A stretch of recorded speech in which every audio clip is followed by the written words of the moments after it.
Movie की starting होती है जहाँ पर हम लोग हमारी फीमेल लीड जेनी को देखते हैं। जेनी जो कि यहाँ पर एक ड्रामा देख रही होती है, उसमें हीरोइन का रोल काफी ज्यादा बुरा था।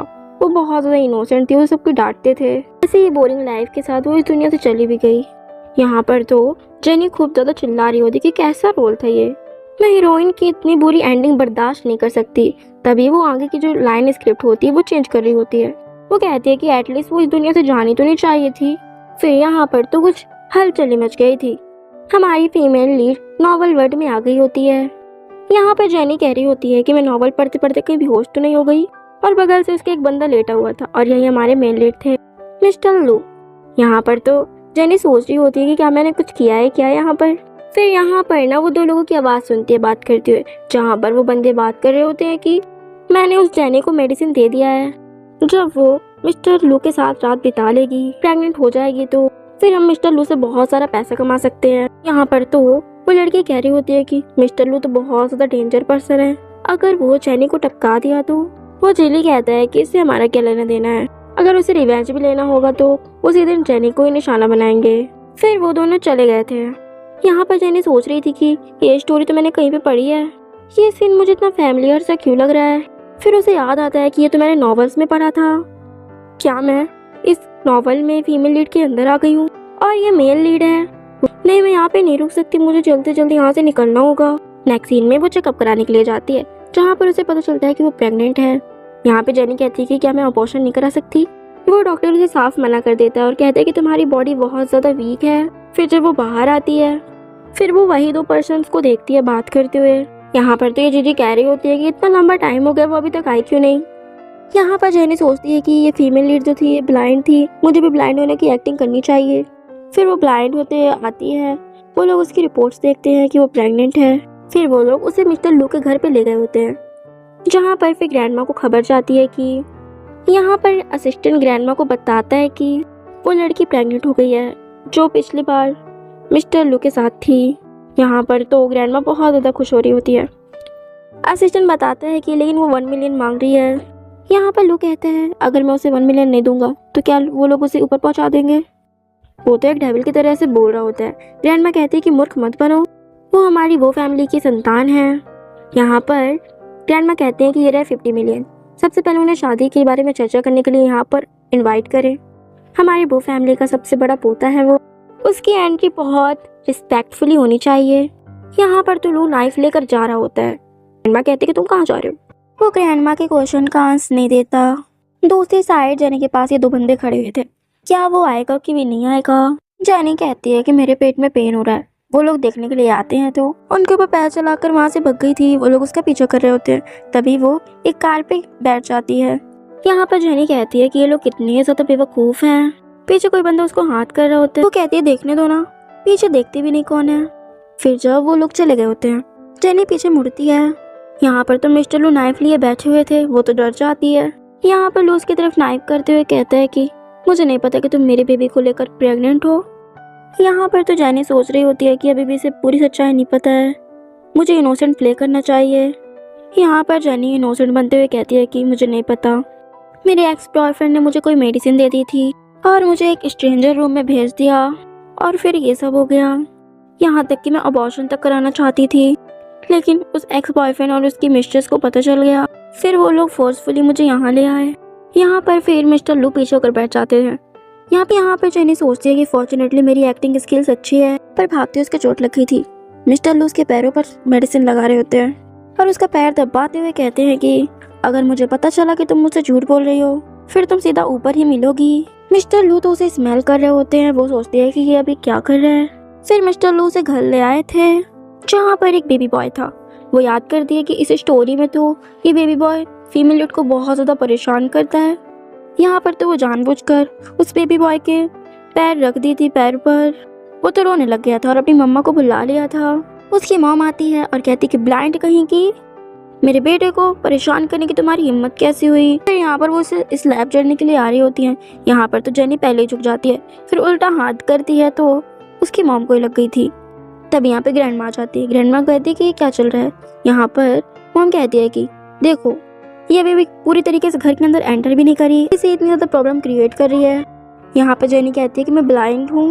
मैं कहती है कि वो हमारी बो फैमिली की बेबी को लेकर प्रेग्नेंट है। ग्रैंड सन को परेशान करने की हिम्मत मत करना।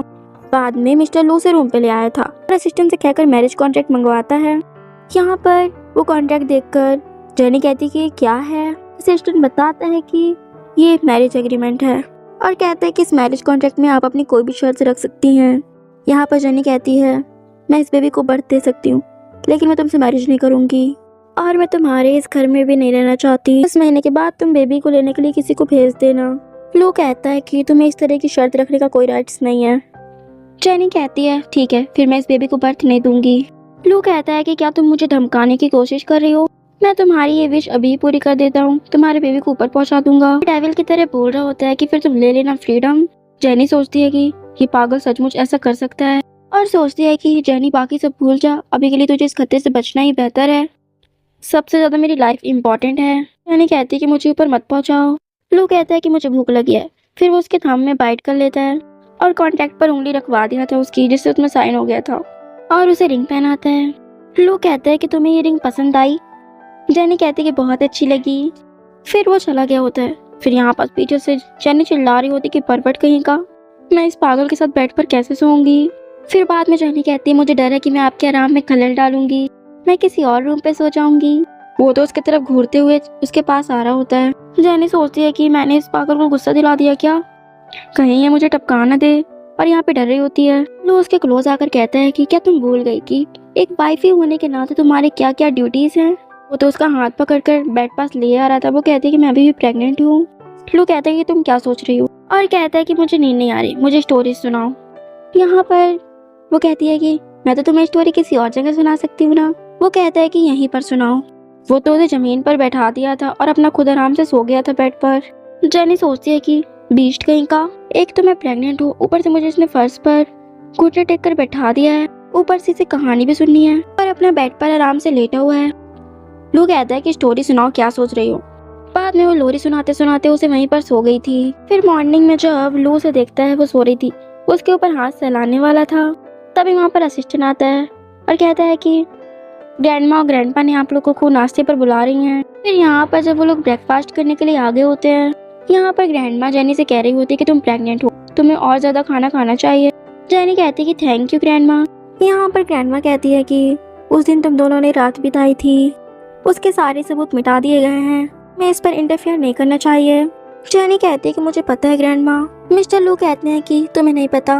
ग्रैंडमा का मतलब ये है कि सभी लोगों को हमारे इस स्कैंडल के बारे में न पता चले। ग्रैंडमा कहती है कि सब मैं तुम्हारे लिए कर रही हूँ और बेबी की खातिर। अगर सबको पता भी चल जाए कि तुमने बेबी की खातिर मैरिज की है और सभी को ये भी पता चल गया तो तुम दोनों को मेडिसिन खिलाया गया था, फिर तुम दोनों ने नाइट स्पेंड की, फिर वो बेबी इस कंट्री में कैसे टिक पाएगा। यहाँ पर तो ये ग्रैंडपा की थोड़ा सा दिमाग का स्क्रू ढीला था और कहते हैं कि अगर दूसरों को पता चले कि मेरा ग्रैंडसन वो सब नहीं कर सकता, फर्स्ट टाइम पर भी उसे मेडिसिन पर निर्भर रहना पड़ा, ये कितना ज्यादा एम्बैरेसिंग होगा। जेनी तो यहाँ पर हंसने लग गई थी।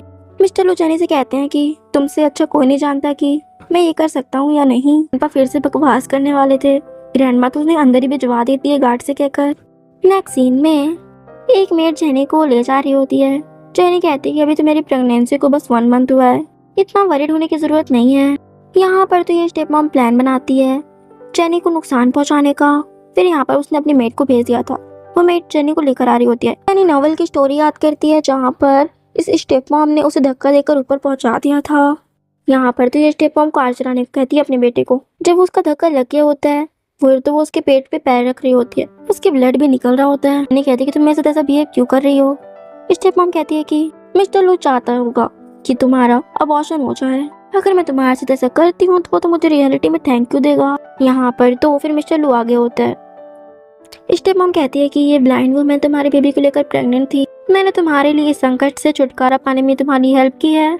लू यहाँ पर एक डेविल स्माइल देते हुए कहता है फिर तो मुझे सच में आपका बहुत ज्यादा थैंक यू करना चाहिए। जेनी सोचती है कि ये साइको तो मुझे ऐसे कभी भी टपकते हुए नहीं देखेगा। जेनी उसके पैर पकड़ते हुए कहती है कि मुझे बचा लो। स्टेप मॉम तो अभी भी कह रही होती है इस संकट से जितनी जल्दी हो सके निपटना अच्छा होगा। यहाँ पर तो लोग उसका गला पकड़ लेता है कि तुम्हारे लिए शर्म की बात है ना, और असिस्टेंट से कहते हैं कि इसे पकड़ कर ले जाओ और जेनी को उठाकर ले जाता है। बाद में जेनी को होश आता है। जेनी सोचती है कि अभी तक तो मुझे टपक जाना चाहिए था नॉवल के हिसाब से, लेकिन अभी भी मैं जिंदा हूँ। तभी वहाँ पर मेड आती है। मेड बताती है कि यंग मास्टर अगर आपको बचाने के लिए टाइम पर नहीं आते, अदरवाइज आपको बचाना बहुत मुश्किल हो जाता। और मेड कहती है कि मैं अपने आप को कभी भी माफ़ नहीं कर पाती। जेनी कहती है कि तुम्हारी इसमें कोई गलती नहीं है। जेनी उसे बता देती है कि मेरी आंखें ठीक है। मेड कहती है कि तुम ब्लाइंड नहीं हो। जेनी कहती है दरअसल मैं ब्लाइंड नहीं हूँ। जेनी बताती है कि मैं सबके सामने ब्लाइंड होने की एक्टिंग कर रही हूँ, लेकिन तुम फर्स्ट हो जैसे मैंने सब कुछ बताया है। क्या तुम मेरे लिए इस सीक्रेट को सीक्रेट रख सकती हो? मेड कहती है कि डोंट वरी, मैं आपसे प्रॉमिस करती हूँ कि मैं किसी को पता नहीं चलने दूंगी। फिर यहाँ पर जेनी उसके साथ कुछ प्लानिंग करती है। फिर जब यहाँ पर वो लोग मिस्टर लू की आहट सुन लेते हैं कि वो आ गया है, प्लानिंग के हिसाब से मेड चिल्ला रही होती है कि मैम आप जा रही हैं, आप तो यंग मास्टर से बहुत ज़्यादा लव करती हैं ना, तो फिर आप क्यों जाना चाहती हैं? जेनी भी यहाँ पर तेज चिल्लाते हुए एक्टिंग करते हुए कहती है कि मैं उसे प्यार करती हूँ, इसलिए मैं उसे छोड़ के जा रही हूँ, मुझे इसीलिए उसे छोड़ना पड़ रहा है। मिस्टर लू मुझसे लव नहीं करते हैं। जब वो एक बार ड्राइंग बनाकर ऑनलाइन पर रखा हुआ था तब मैंने उस पेंटिंग को देख लिया था जिसमें एक डक वगैरह था, तभी से मैं उसे लाइक करती हूँ। मैंने सोचा था कि जिस व्यक्ति ने इसे बनाया होगा वो बहुत ज़्यादा टैलेंटेड होगा। तभी यहाँ पर मिस्टर लू अंदर आके होता है और मेड से कहता है कि बाहर जाओ। यहाँ पर मिस्टर लू फिर जेनी से पूछ रहा होता है कि तुम सिर्फ एक पेंटिंग के कारण मुझसे मैरिज करना चाहती थी।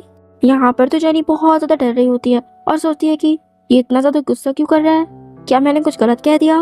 लेकिन नॉवल में तो बताया गया था कि उसे बचपन से बहुत ज़्यादा पेंटिंग पसंद थी। जेनी कहती है कि मुझे तो बस वो ड्राइंग अच्छी लगी थी। फिर वो कहते हैं कि उसमें एक डक था और भी चीज़ें थी कि ये मुझे इस तरह घूर घूर के क्यों देख रहा है, क्या मैंने तो गलत कुछ नहीं बोल दिया, क्या मैंने कुछ गलत तो नहीं बोल दिया? लेकिन मुझे पेंटिंग थोड़ी थोड़ी याद है। यहाँ पर जो एक कप टूटा हुआ पड़ा था उसका वो टुकड़ा ले लेता है और उसकी आँख के पास ले गया था और चेक कर रहा होता है कि ये ब्लाइंड है कि नहीं है। वो तो एक भी हिल भी नहीं रही होती है। फिर वो उसके बगल से वो टुकड़ा हटाता है और कहता है कि तुम मुझे सच में लाइक करती हो? वो कहती है कि सच में। यहाँ पर तो वो उसकी मुंडी पकड़ उसे किस करने लग गया था और छोड़ ही नहीं रहा था। तभी वहाँ पर मेड आ जाती है। मेड कहती है लगता है मैं गलत टाइम पे आ गई। और यहाँ पर मेड कहती है स्टेप मॉम जो थी वो कहीं पे गुम हो गई हैं, इसीलिए मास्टर रातों रात वापस आ गए हैं अब्रॉड से। और तो इस वक्त बहुत ज़्यादा गुस्से में है। फिर तो यहाँ पर वो गन वगैरह लेकर नीचे जाता है। यहाँ पर तो मिस्टर लू के फादर उसी के ऊपर इल्ज़ाम लगा रहे थे कि ये सारा कुछ तुमने किया है ना, तुम्हें नहीं मेकिन को छिपाया है कहीं। लू कहता है कि मैं क्यों छुपाऊंगा, क्या ये एक छोटी सी बात नहीं है? यहाँ पर फादर कहते हैं कि उसका गार्डन पर गिरना नॉर्मल बात नहीं है, इससे मेकिन से कोई भी लेना देना नहीं है, तुम जल्दी से ही मेकिन को मेरे हवाले कर दो। लू कहता है लेकिन आज मेरी वुमेन ऊपर जाते जाते बची है और साथ में मेरा बेबी भी था। यहाँ पर जेनी का क्या दोष था? यहाँ पर फादर कहते हैं कि मेकिन तुम्हारे ब्रदर की मदर है, उससे मैं गन निकालने वाला था। जेनी उसे हक करती है और कहती है कि मेरे पेट में पेन हो रहा है, चलो बाहर चलते, मुझे ले चलो डॉक्टर के पास। फिर उसके फादर उसे जाने देते हैं। फिर वो वहाँ से चला गया होता है। जेनी बाहर आकर कहती है कि अब कोई नहीं दिख रहा है, अब तुम्हें प्रिटेंड करने की ज़रूरत नहीं है, तुम मुझे नीचे उतार दो। फिर बाद में वो उसे रूम में ले आया था। जेनी कहती है कि मैं प्रेग्नेंट हूँ। यहाँ पर लोग कहते हैं कि केवल स्ट्रॉन्ग पर्सन ही मेरे बेबी को बर्थ देना डिजर्व करते हैं और उसे फोर्सफुली किस कर रहा होता है। यहाँ पर तो जेनी उसके गलत जगह पर पैर मार देती है। लू कहता है कि क्या तुम चाहती हो कि मेरे कोई बेबी ना हो? जेनी कहती है कि मैंने कुछ नहीं किया, ये सारा कुछ मेरे बेबी ने किया। लू कहता है कि क्या तुम मुझे बेवकूफ़ समझती हो? यहाँ पर लू उसे पकड़कर कहता है कि क्या तुम मुझे लाइक नहीं करती, तुम बस प्रिटेंड कर रही हो। यहाँ पर तो जेनी इनोसेंट प्ले करते हुए उसे हक करके मना रही होती है, कहती है कि तुम्हारा वेट बहुत ज़्यादा भारी है, मैं बर्दाश्त नहीं कर सकती। फिर ना वो वहाँ से चला गया होता है। यहाँ पर तो जेनी काफ़ी ज़्यादा खुश हो रही होती है, कहती है कि ये पूरा बेड मेरा हुआ। नेक्स्ट सीन में जेनी को ग्रैंडमा ने बुलाया था। यहाँ पर ग्रैंडमा कहती है मैं जानती हूँ कि तुम मिस्टर लू से मैरिज नहीं करना चाहती और ना ही तुम उसे लाइक करती हो, मैं बस तुमसे इतना चाहती हूँ कि लू को वो फैमिली की पोजीशन दिलाने में हेल्प करो, मैं तुम्हें मुक्त कर दूंगी, फिर तुम जा सकती हो, लेकिन तुम्हें उसकी पोजीशन दिलानी होगी तुम्हें। फिर जब जेनी घर आती है वापस, यहाँ पर तो मिस्टर लू गेट के पास ही खड़ा था, उसका वेट कर रहा था और उसे कहता है कि तुम कहाँ गई थी? जेनी कहती है कि ग्रैंडमा ने मुझे बुलाया था, तुम्हारे बारे में उन्होंने मुझे बहुत कुछ बताया। लू कहता है कि तुम्हें मेरे लिए बुरा फील हो रहा है क्या? फिर यहाँ पर वो उसे इनोसेंट तरीके से मना रही होती है और कहती है कि मैं चाहती हूँ कि तुम वो फैमिली का हायर बनो ताकि फ्यूचर में मेरे बेबी को प्रोटेक्शन रहे, जाओ और अपनी चीज़ें वापस लेना है तुम्हें। यहाँ पर तो लू कहता है कि कोई खतरा नहीं होगा, अगर तुम्हारे और मेरे बेबी के बीच कोई भी आता है तो मैं उसे सीधे ऊपर पहुंचा दूंगा। यहाँ पर जेनी समझाने की कोशिश करती है, हर चीज़ें ऐसे नहीं चलती, तुम्हारे पास कोई पावर होनी चाहिए। फिर यहाँ पर वो जा रही होती है, फिर वो उसे खींचकर उसे हक कर लेता है और कहता है कि केवल तुम में इतना साहस है कि तुम मुझसे ऐसे बात कर सको। वो तो यहाँ से उठकर चला गया होता है, उसकी बात भी नहीं सुनता। जेनी यहाँ पर सोची थी, मैं जानती थी कि इसे मनाना बहुत ज़्यादा मुश्किल है, मैं पहले ही दिन इतनी ज़्यादा फेल हो गई। फिर बाद में वो बार पे गया होता है, जेनी उसे वहाँ पास लेने के लिए आ रही होती है। उसे बार के अंदर तो गार्ड जाने नहीं दे रहे थे। यहाँ पर जेनी कहती है कि अंदर जाके बताओ कि मैं मिस्टर लू की वुमेन हूँ। एक वुमेन का सुनकर मिस्टर लू का फ्रेंड बाहर आता है। चैंजी सोचता है कि लगता है ये मिस्टर लू की कोई मिस्ट्रेस है। इस टाइम मिस्टर लू सो रहे होते हैं, इसलिए चैंजी बाहर जाता है देखने के लिए। यहाँ पर जेनी कहती है कि मैं मिस्टर लू से मिलना चाहती हूँ और कहती है कि मैं प्रेग्नेंट हूँ मिस्टर लू के बेबी को लेकर। यहाँ पर तो चैंजी डर जाता है, फिर वो उसे अंदर ले जाता है। चैंजी रास्ते में पूछ रहा था कि वो तुम्हारा लगता है क्या है। जेनी बताती है कि वो मेरे हस्बैंड है। फिर चैंजी कहता है कि क्या वो जानता है कि तुम प्रेग्नेंट हो। वो जेनी कहती है कि ऑफ कोर्स वो जानता है। यहाँ पर चैंजी कहता है कि वो अभी सो रहा है मिस्टर लू। जेनी कहती है कि मैं वेट कर लूँगी। दूसरी तरफ यहाँ पर मिस्टर लू को एक लड़की सेड्यूस करने के लिए आ रही होती है, वो तो उसका फेस पकड़कर बर्फ में ही डाल देता है। फिर यहाँ पर जेनी उसे ले जाने के लिए आई हुई थी। जेनी कहती है कि चलो वापस, और कहती है कि जब तुम्हें अपना प्रेजेंट टाइम पसंद नहीं है, तुम यहाँ पर क्या कर रहे हो, तुम चलो मेरे साथ और अपनी लाइफ चेंज कर लो। यहाँ पर तो वो उसके पैरों के पास बर्फ बहुत सारी फेंक देता है और कहता है कि इस पर चलो, तब मैं सोच सकता हूँ। वहाँ पर तो एक बंदा और आ गया था उसे परेशान करने के लिए, और वहाँ पे बहुत सारी बर्फ फेंक देता है और उसके सैंडल्स वगैरह भी उतार रहा होता है और यहाँ पर उसे बहुत ज़्यादा परेशान कर रहे होते हैं। यहाँ पर तो वो बंदा उसके कपड़ों पर भी जो है आइस डाल देता है। अब तो आ गया था मिस्टर लू को गुस्सा, फिर तो वो एक बॉटल उसके सिर पे पटक देते हैं। यहाँ पर लू जेनी से कहता है कि चलो मैं तुम्हें छोड़ दूंगा। यहाँ पर तो जेनी गुस्से पे उसके एक स्लैप चढ़ देती है। लू कहता है कि तुम्हारे अंदर वाकई में बहुत ज़्यादा हिम्मत आ गई है। फिर ना वो उसे उठाकर ले जाते हैं और यहाँ पर तो ये लोग बात कर रहे होते हैं कि मिस्टर लू के ऊपर हाथ उठाने का साहस तो किसी में नहीं है, क्या ये पागल लड़की है, मिस्टर लू तो उसे बर्बाद कर देंगे। अब यहाँ पर लू उसे कार पे ले जाकर उसे किस कर रहा होता है।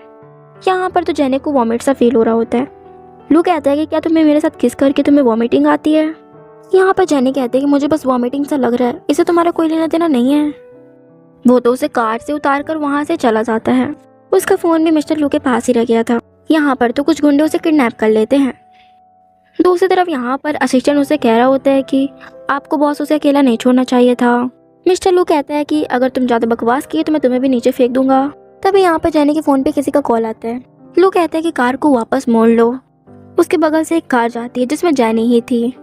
जब रास्ते पर उसे जेनी नहीं मिलती, फिर वो समझ जाता है कि जेनी उसी कार पे थी। फिर वो कार के सामने लाकर गाड़ी खड़ी कर दिया था। फिर यहाँ पर वो उन गुंडों को मस्त वाला कूटता है। फिर वो गुंडों को बहुत ज़्यादा कूटता है। तभी लास्ट पर एक गुंडा मिस्टर लू की तरफ आ रहा होता है उन्हें करने के लिए, तो जेनी बीच में आ जाती है। बाद में उसे हॉस्पिटल ले जाया जाता है। डॉक्टर बताते हैं कि अब ये देख सकती हैं।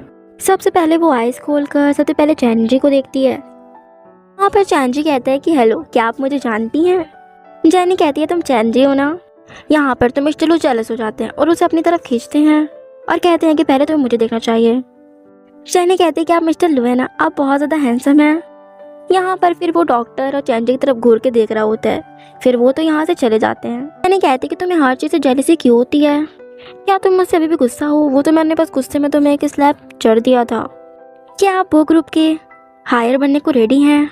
मिस्टर लू कहता है कि क्या तुम्हें फिर से ट्राई करना है। यहाँ पर मिस्टर लू कहता है ठीक है, मैं बनने के लिए रेडी हूँ। जेनी कहती है कि तुम्हारा अचानक से इतना मन क्यों बदल गया।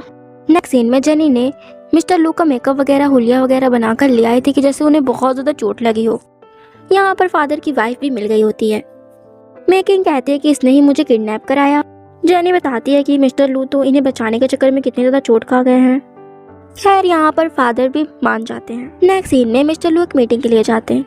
वहाँ पर सभी इन्वेस्टर तो मिस्टर लू से डर रहे थे क्योंकि सारे इन्वेस्टर को पता था कि मिस्टर लू की बहुत जल्दी सटक जाती है, वो माफिया से कम नहीं है। फिर यहाँ पर इनकी मीटिंग वगैरह हो जाती है। फिर बाद में जेनी को एक बंदा परेशान कर रहा होता है। ये सारा कुछ किया धरा ना स्टेप मॉम का था। तभी वहाँ पर मिस्टर लू एंटर करते हैं। जेनी कहती है कि ये मेरा एडवांटेज उठाने की कोशिश कर रहा था। यहाँ पर तो वो बंदा भी कह रहा होता है कि इसने मेरा एडवांटेज उठाया, मैं ऐसा नहीं चाहता था, ये मुझे फोर्स कर रही थी।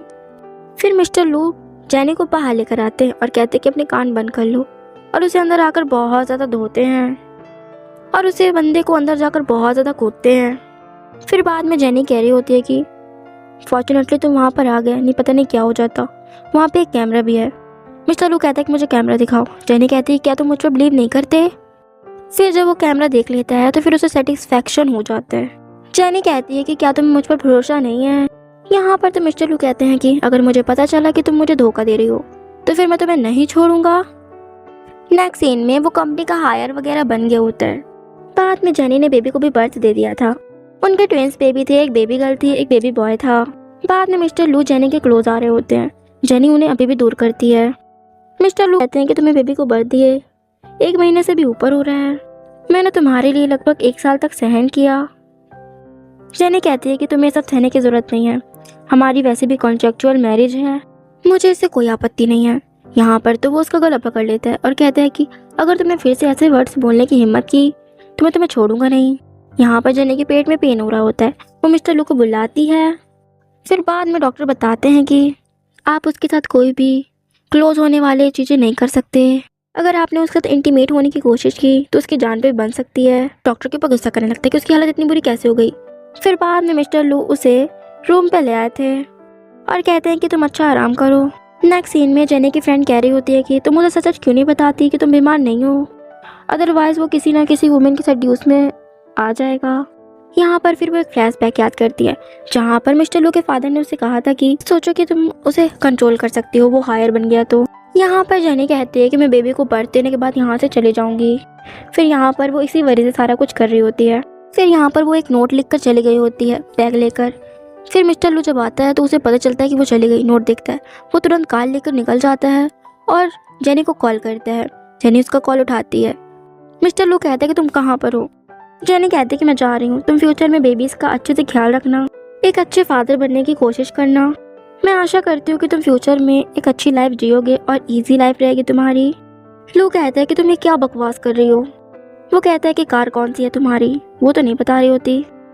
फिर ना वो उसके कार के सामने आके खड़ा हो गया था और जेनी को ले जाता है और कहता है कि तुमने मुझे क्यों छोड़ने का सोचा। जेनी कहती है कि चलो डिवोर्स ले लें। वो कहता है कि डिवोर्स, और गुस्से से कार चलाने लग गया था। यहाँ पर तो मिस्टर लू को ये भी पता था कि नहीं बीमार होने का सिर्फ नाटक कर रही है। तुम्हें जाने देना चाहते हो तो मैं अभी ही एक्सीलेटर दबा दूंगा और तुम्हारे साथ इस दुनिया से अलविदा कह दूंगा, यदि आपको अपने बच्चों की परवाह नहीं है तो। जेनी कहती है कि तुम क्या बकवास कर रहे हो, मैं बीमार हूँ और तुम्हारे साथ नहीं आ सकती, तुम किसी और को ढूंढ सकते हो। इसी वजह से हमारे लिए सबसे अच्छा होगा कि मैं तुमसे डिवोर्स ही ले लूँ। वो तो गुस्से से फिर से कार चला रहा होता है और बहुत तेज कार चला रहा था। जेनी कहती ठीक है मैं तुम्हें डिवोर्स नहीं दूंगी। लू कहता है मैंने सोचा था कि तुम्हें टपकने से डर नहीं लगता, और कहता है कि मुझे पता है कि तुम बीमार नहीं हो, तुम ठीक हो। और दूसरी बात मैं तुम्हें बता दूं कि मैं इसे सहन कर सकता हूँ। बीमार होती भी तो अगर जीवन भर भी तुम्हारे क्लोज ना होता तो मैं नहीं आता। जेनी कहती है कि क्या तुम मुझसे लव करते हो। मिस्टर लू कहता है कि हाँ। यहाँ पर फिर जेनी मुस्कुराती है। फिर वो दोनों किस करते हैं। इसी के साथ हमारी इस स्टोरी की एक हैप्पी सी एंडिंग हो जाती है। सो फ्रेंड्स, आप लोगों को ये स्टोरी कैसी लगी कमेंट में ज़रूर बताइएगा। और अगर ये स्टोरी ज़रा से भी पसंद आई हो तो प्लीज़ मेरे चैनल को सब्सक्राइब और इस वीडियो को लाइक शेयर कर दीजिएगा। मैं आप लोगों के लिए जल्दी एक न्यू स्टोरी लेकर आऊँगी। तब तक के लिए